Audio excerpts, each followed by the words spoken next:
Olá, tudo bem? Sejam bem-vindos mais uma vez.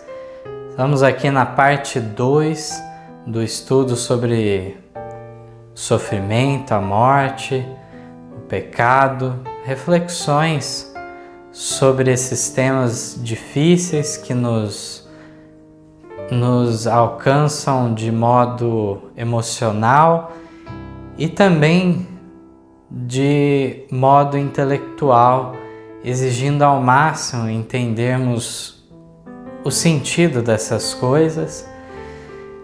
Sabemos bem que estamos num mundo de pecado e há as consequências desse pecado que se traduzem em vários males.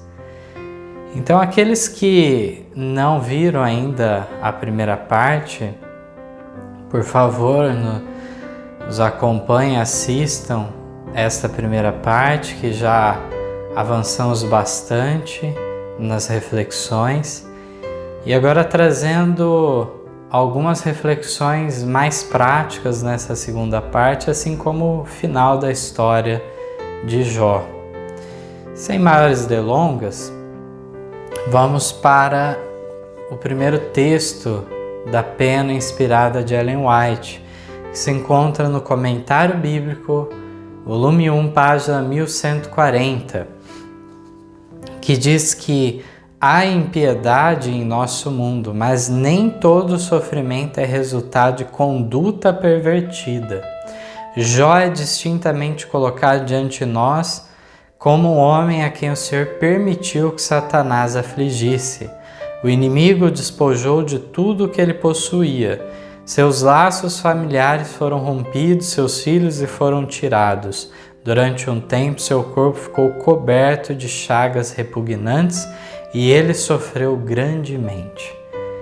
Então, nessa leitura que nós fizemos, mostra que não é resultado direto de uma conduta pervertida uma pessoa sofrer nesse mundo. A impiedade está por todo lado, o mal, as consequências, portanto, do pecado, como temos dito. A história de Jó vem para ser distintamente colocada, representar o caso justamente dos servos de Deus que são afligidos por Satanás e que Deus age para fins misericordiosos. Aqui nós encontramos no próximo texto um pouco mais sobre essa atuação de Satanás. Está no Grande Conflito, página 589, a seguinte declaração: Satanás também opera por meio dos elementos, a fim de recolher sua colheita de almas desprevenidas. Estudou os segredos dos laboratórios da natureza e emprega todo o seu poder para dirigir os elementos tanto quanto o permite Deus. Quando lhe foi permitido afligir a Jó, quão rapidamente rebanhos e gados, servos, casas, filhos foram assolados, seguindo-se em um momento uma desgraça a outra. É Deus que protege as suas criaturas, guardando-as do poder do destruidor. Então, Satanás tem muito poder para agir através dos elementos, né? Como aqui falou, ele estuda bastante os elementos naturais e sabe como empregar de maneira a causar dano. No entanto, ele não pode ir além do que Deus permite e, de fato, nós não sabemos de quantos males Deus já nos livrou, né? No Comentário Bíblico, mais uma vez, volume 1, página 1140, diz que é natural para os seres humanos pensar que grandes calamidades são um seguro indicativo de grandes crimes e enormes pecados, mas as pessoas muitas vezes equivocam-se ao avaliar assim o caráter. Não vivemos no tempo do juízo retributivo. O bem e o mal estão misturados e sobrevêm calamidades a todos. Às vezes as pessoas de fato ultrapassam a linha demarcatória do cuidado protetor de Deus e então Satanás exerce seu poder sobre elas e Deus não se interpõe.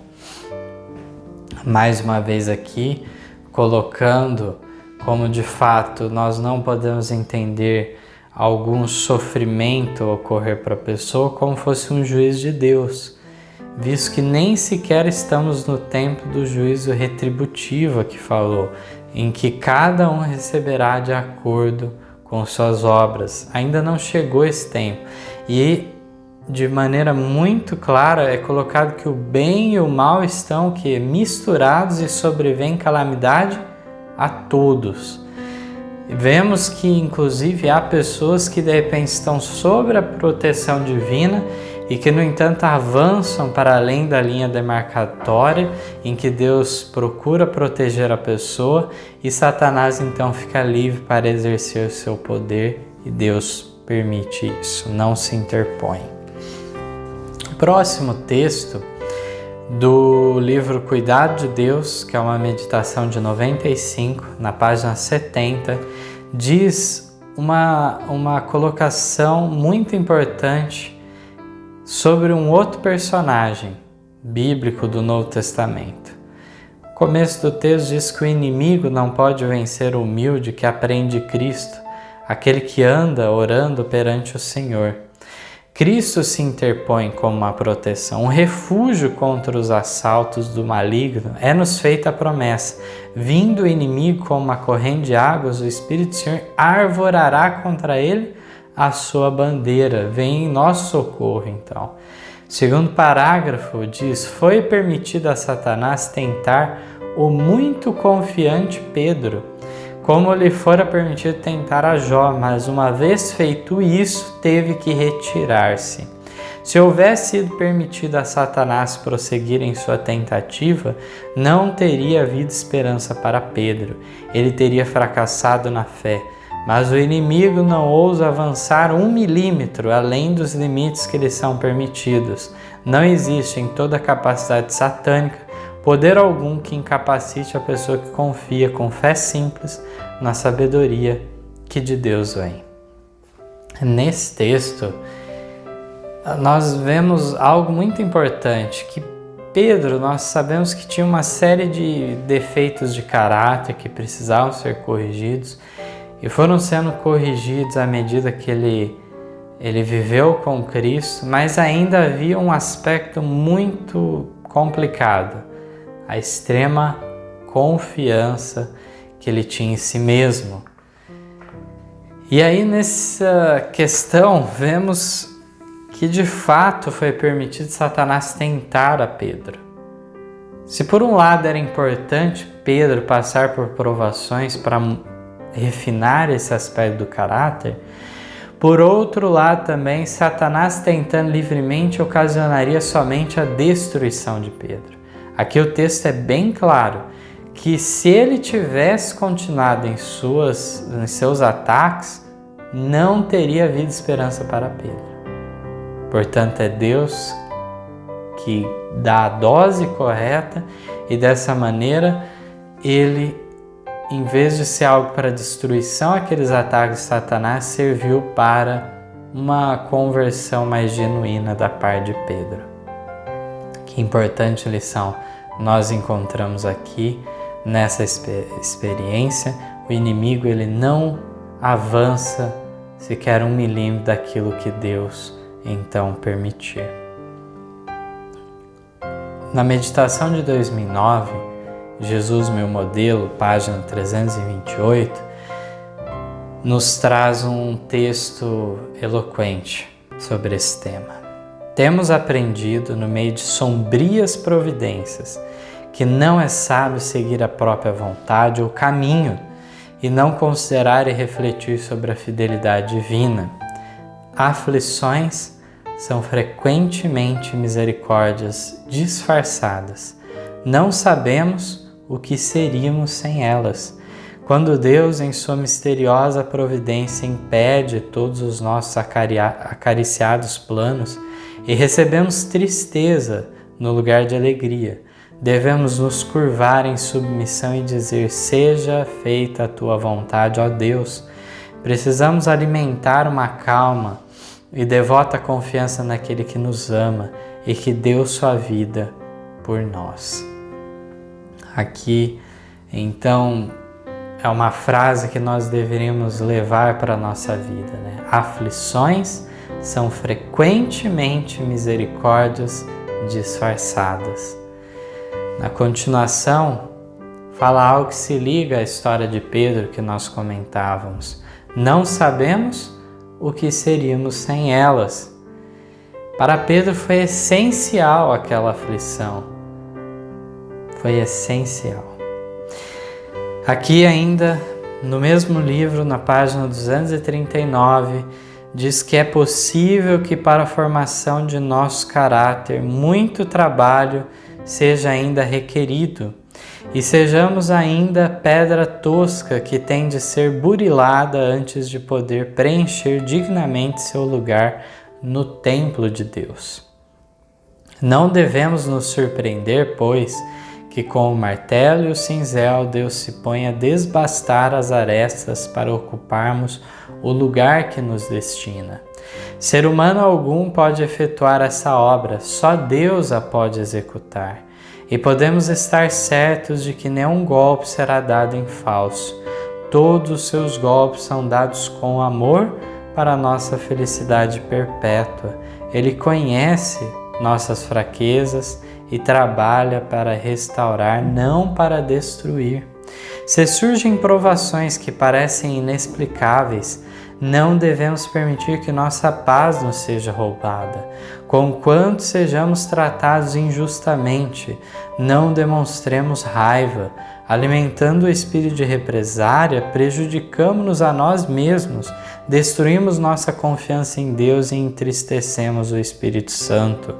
Ao nosso lado está uma testemunha, um mensageiro celestial que levantará o estandarte contra o inimigo. Ele nos envolverá com os brilhantes raios do sol da justiça. Além disso, Satanás não pode penetrar, não pode atravessar esse escudo de luz sagrada. Texto maravilhoso nessa comparação de pedras toscas que nós somos, que devem ser colocadas no seu devido lugar no templo, na formação do templo vivo de Deus. E vemos que Deus, então, para tirar essas arestas que há em nós, Ele precisa, então, dar golpes em nós, mas nenhum será dado em falso. Esses golpes são dados com o propósito da nossa felicidade perpétua, portanto, são por amor dados. Ele sabe as nossas fraquezas e trabalha não como inimigo, que age em nossas fraquezas para nos destruir, mas Deus sobrepuja tudo isso, superabunda a graça de Cristo para nos restaurar a conciliação com o nosso Criador. Aqui vemos que devemos cuidar para que nas provações que nos parecem inexplicáveis, que talvez só mais tarde venhamos a entender, ou de repente nunca serão totalmente entendidas, porque não temos todas as informações disponíveis. E diante de tudo isso, não devemos permitir que a paz seja roubada, não vamos nos prejudicar devido a isso, mas confiar em Deus. Nós encontramos, como já comentei na primeira parte, que Jó não recebeu um quadro geral de todos aqueles acontecimentos do pano de fundo que ocorre daquele diálogo entre Deus e Satanás. Isso não foi dado a Jó ser informado. Vamos falar mais sobre isso na parte final. No livro Profetas e Reis, página 164, diz algo em relação ao encontro então de Jó com o Criador. Ao nós lermos, é um tanto... É uma leitura que parece que não vai terminar bem.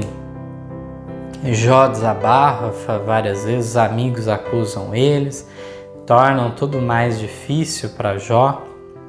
E, no entanto, Jó pede respostas a Deus. É como se ele falasse que queria apresentar o seu caso diante de Deus, mostrando a sua inocência e querendo saber o porquê de certas coisas. Não parece que Deus vai responder a nada disso e fica aquele dilema entre quem está certo, se Jó, se os seus amigos, como que fica a situação. E aí, no entanto, no capítulo 38, aparece então Deus.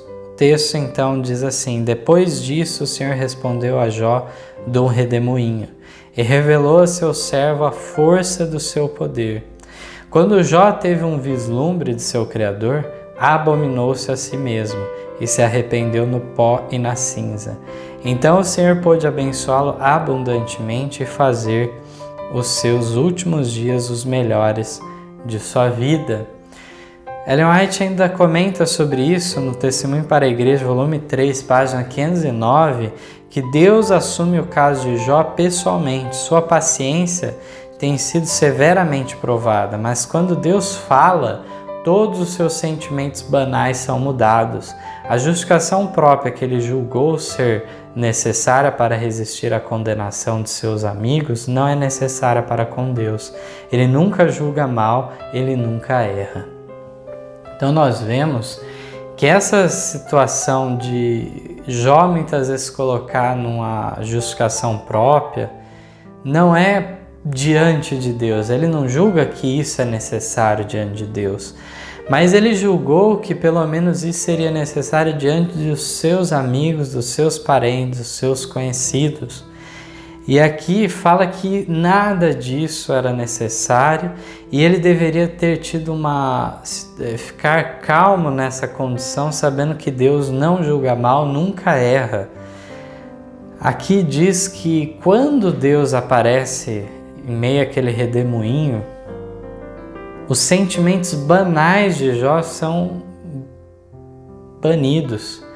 Vemos que aí Jó, quando retoma a consciência da grandiosidade de Deus, ele se arrepende então de como, de certo modo, ele se colocou numa posição de querer explicações.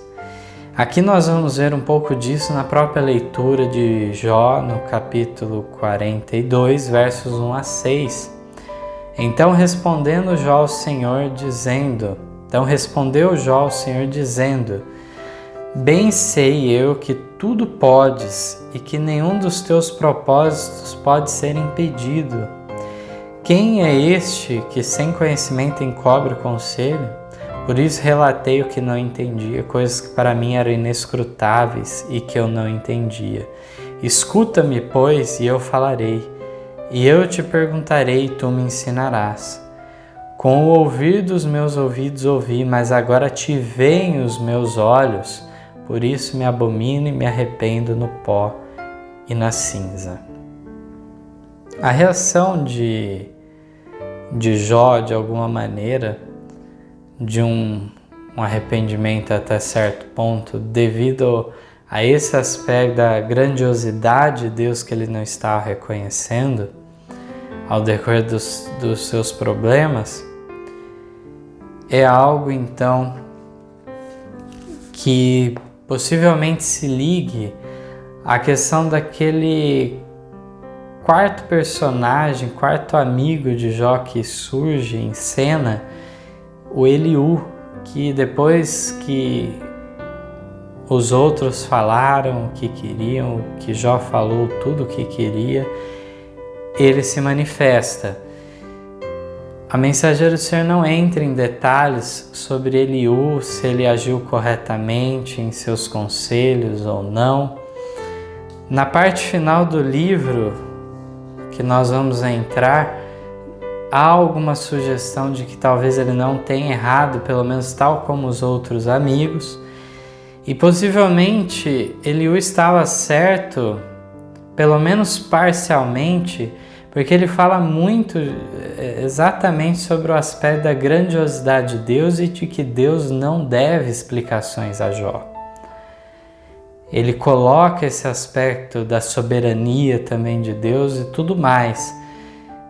E ainda que de repente ele não tivesse a informação se de fato Jó era totalmente íntegro ou tinha algum pecado oculto, isso não cabia realmente a Eliú saber ou não, ele não focou nisso aparentemente, mas focou mais no aspecto de Jó estar perdendo a noção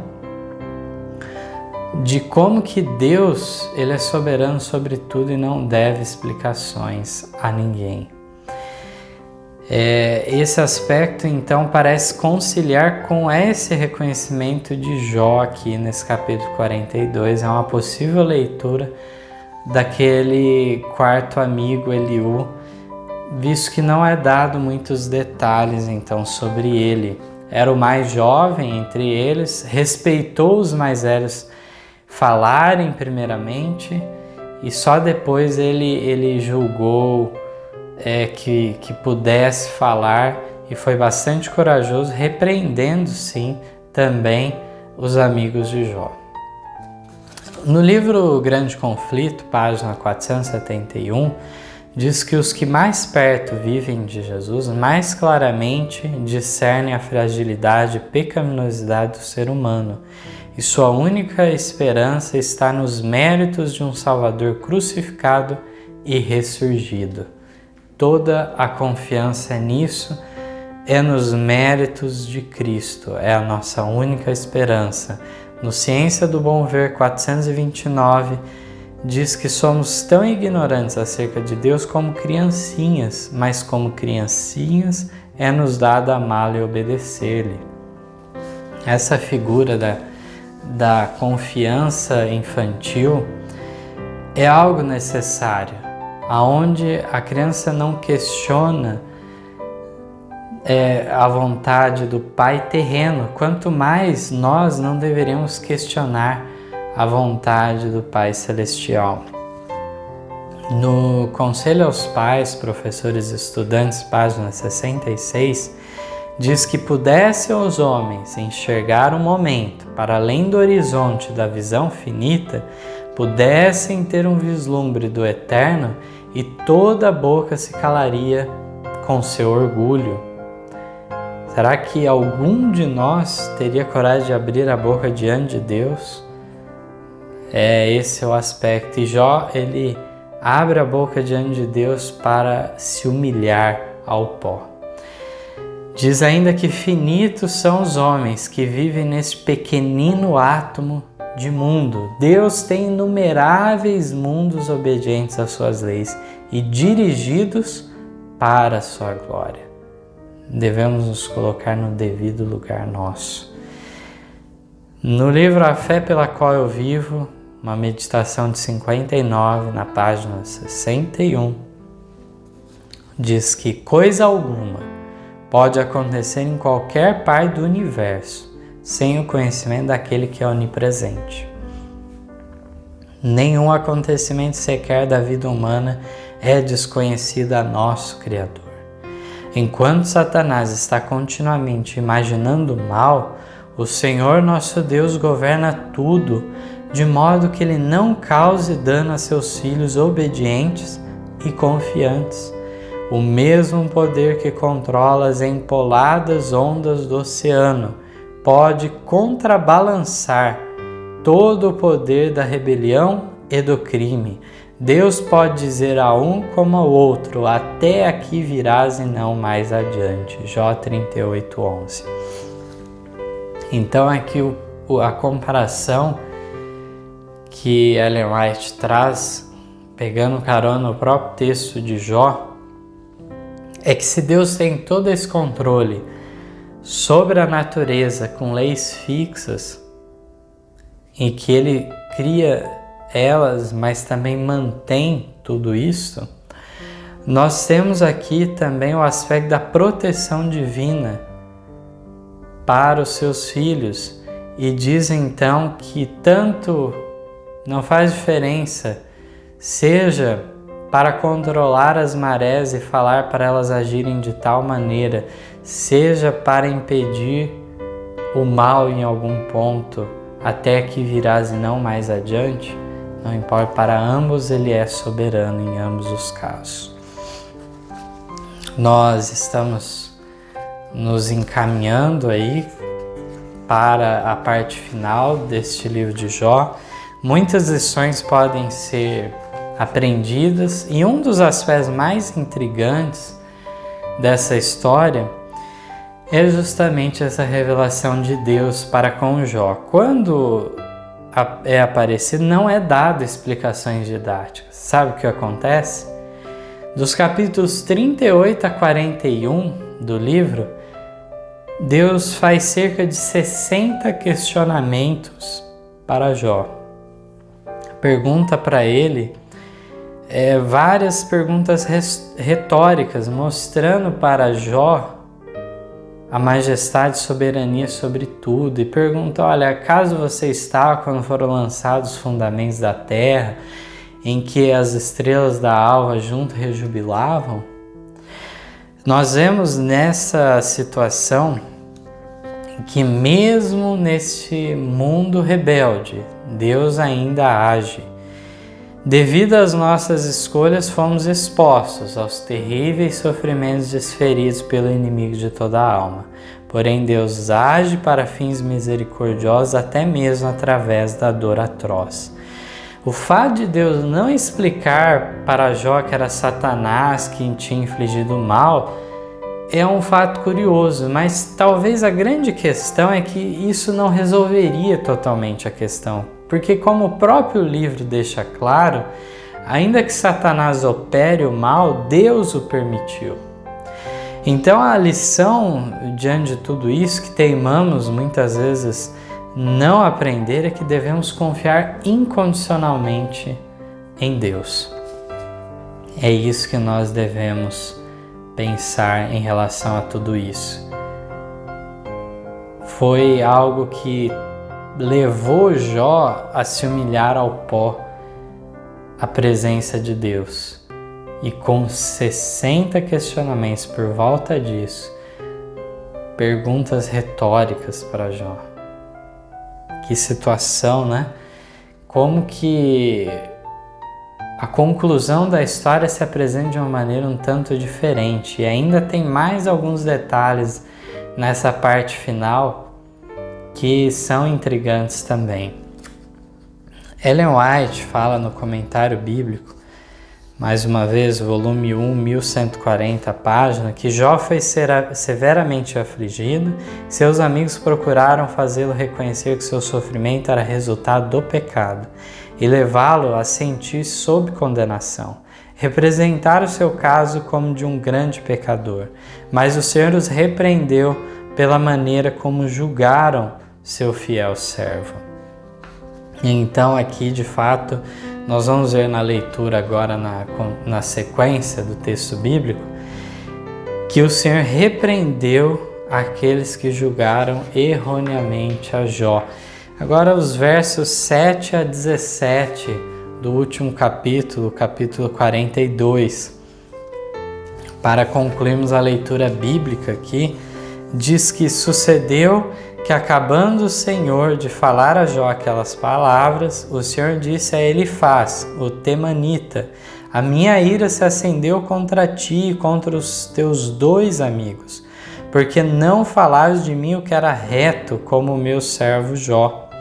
Tomai, pois, 7 bezerros e 7 carneiros, e ide ao meu servo Jó, e oferecei holocausto por vós, e o meu servo Jó orará por vós, porque deveras a ele aceitarei, para que eu não vos trate conforme a vossa loucura, porque vós não falaste de mim o que era reto, como o meu servo Jó. Então foram Elifaz, o temanita, e Bildade, o suíta, e Zofar, o naamatita, e fizeram como o Senhor lhes dissera, e o Senhor aceitou a face de Jó. E o Senhor virou o cativeiro de Jó, quando orava pelos seus amigos, e o Senhor acrescentou em dobro a tudo quanto Jó antes possuía. Então vieram a ele todos seus irmãos, e todas suas irmãs e todos quanto dantes o conheceram e comeram com ele pão em sua casa e se condoeram dele e o consolaram acerca de todo o mal que o Senhor lhe havia enviado.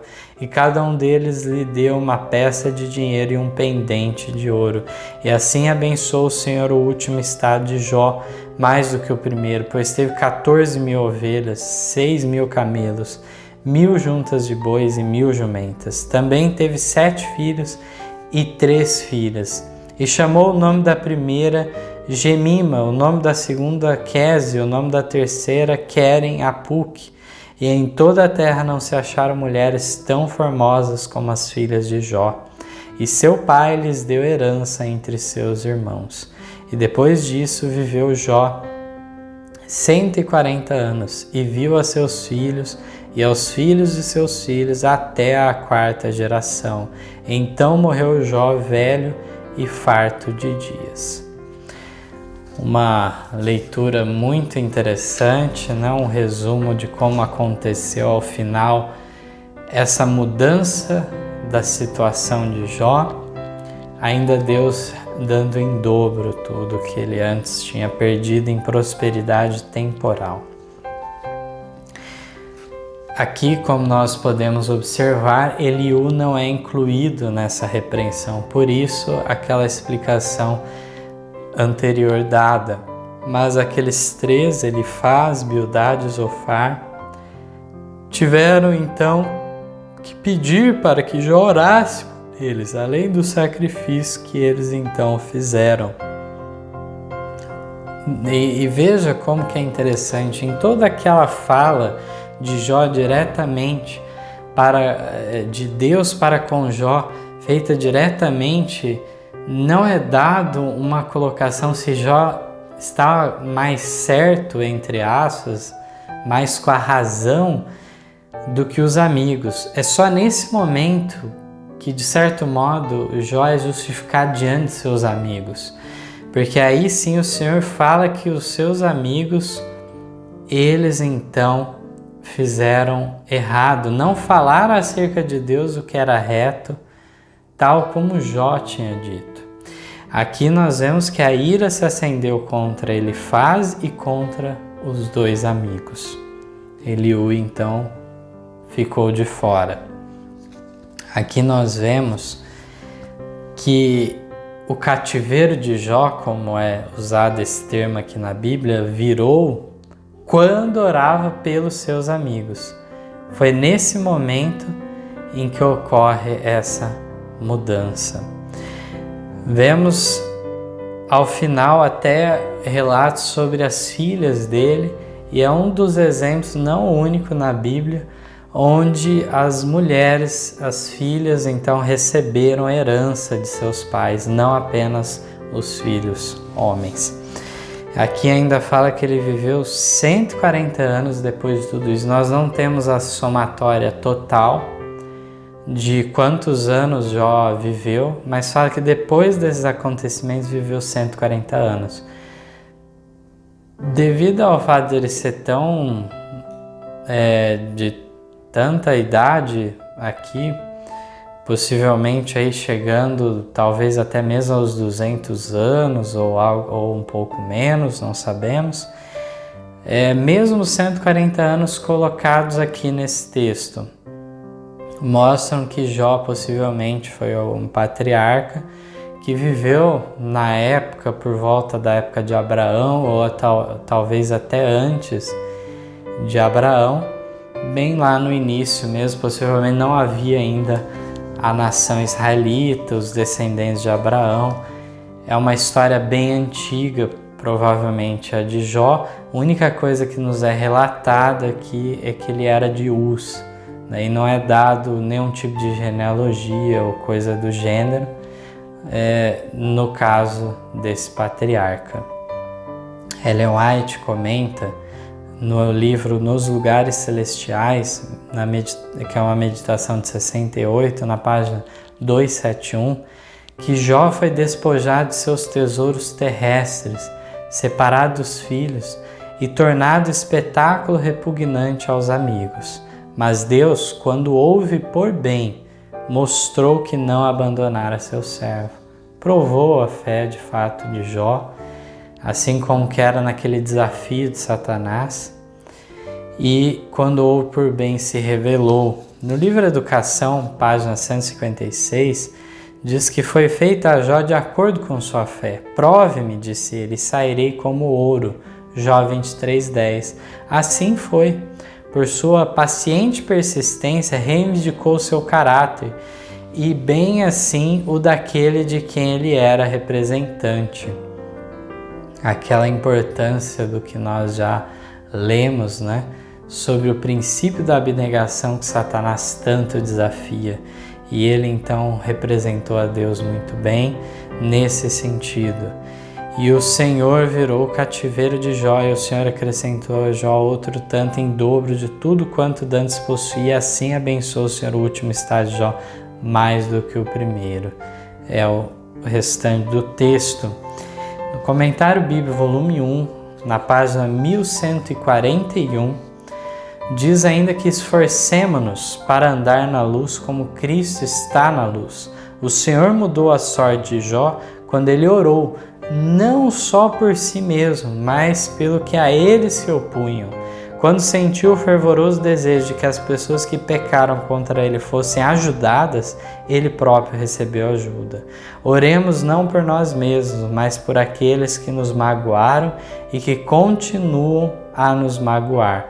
Orem, especialmente em pensamento.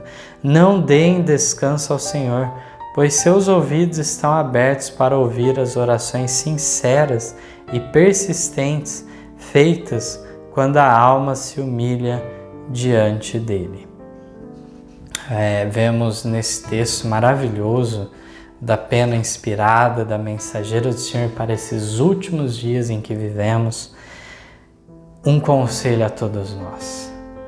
Será que temos seguido a recomendação que o próprio Jesus fala de orar pelos nossos inimigos, pelos que nos fazem o mal? Aqui diz que foi quando, de fato, genuinamente, Jó orava em favor desses que tinham pecado contra ele, mas pedindo então que eles fossem auxiliados por Deus e perdoados, ele próprio recebeu ajuda. Ele não ficou orando só por si mesmo para que as coisas mudassem. Deus provou até nesse ponto Jó.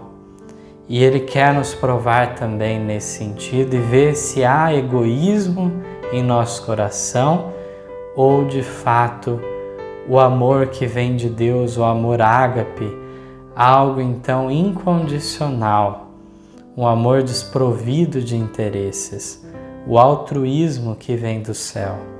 Aqui vemos de maneira clara que as orações sinceras e persistentes, feitas por uma alma que se humilha diante de Deus, surtirá muitos efeitos, maravilhosos efeitos ocorrerão. Para concluirmos essas reflexões, eu gostaria de falar algumas palavras finais. Talvez as verdades mais difíceis de serem aceitas são as que estão no livro de Jó. Porque não é uma questão só de uma mudança intelectual, mas são uma mudança na nossa vida de nós reconhecermos que aquela advertência de Deus é verdadeira, que Ele age para a nossa felicidade perpétua, mandando duras provações. Essa é uma verdade que nós preferimos ignorar, principalmente se for para se aplicar a nós mesmos. Para nós parece que não se aplica.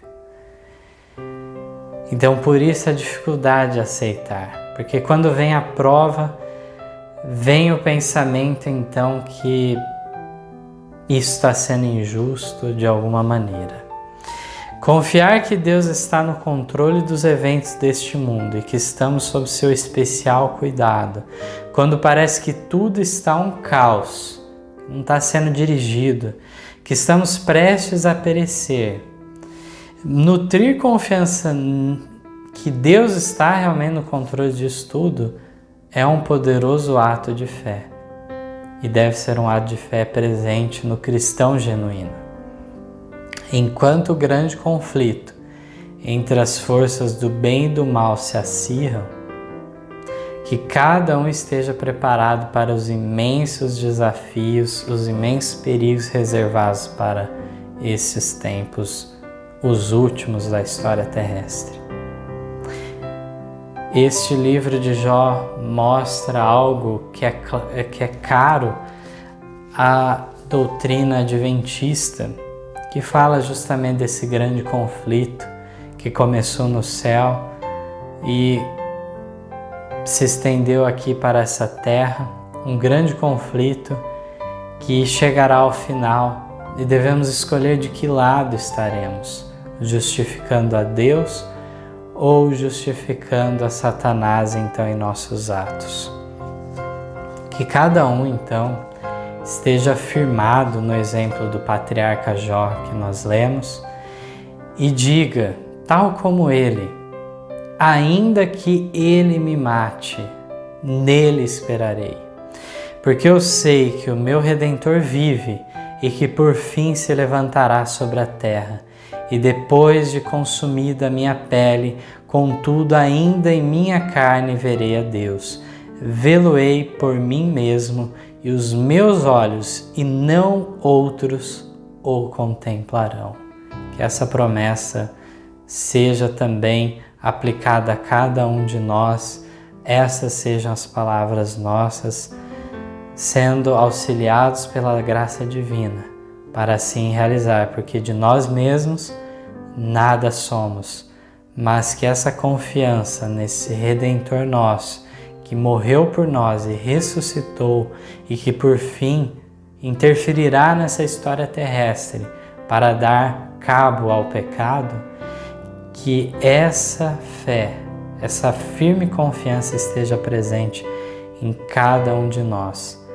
Creamos nesse Redentor que vive, este que mesmo que venhamos a morrer, esta morte nada é. A primeira morte é uma mera consequência da entrada do pecado neste mundo. Justos e ímpios passam por ela. Nada é errado em passar por essa morte, mas a segunda morte, com a condenação eterna, é dada aos ímpios apenas. Possamos tomar parte na ressurreição dos justos caso venhamos a morrer. Então, que essa seja a nossa esperança, seja na vida, seja passando pela morte, seja vendo Cristo vivo, seja vendo Cristo então vindo nas nuvens do céu, ainda vivo sem passar pela morte, ou ressuscitando para vê-lo então.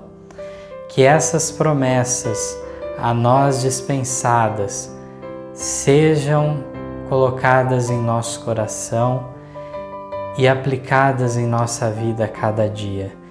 Esse é o meu desejo de oração. Que a bênção e a paz de Deus esteja com todos. Amém. Em nosso site vocês encontrarão estudos, notícias, dicas de saúde, além de todas as nossas lições. Participem conosco através da nossa página no Facebook e assistam todas as nossas lições através do YouTube.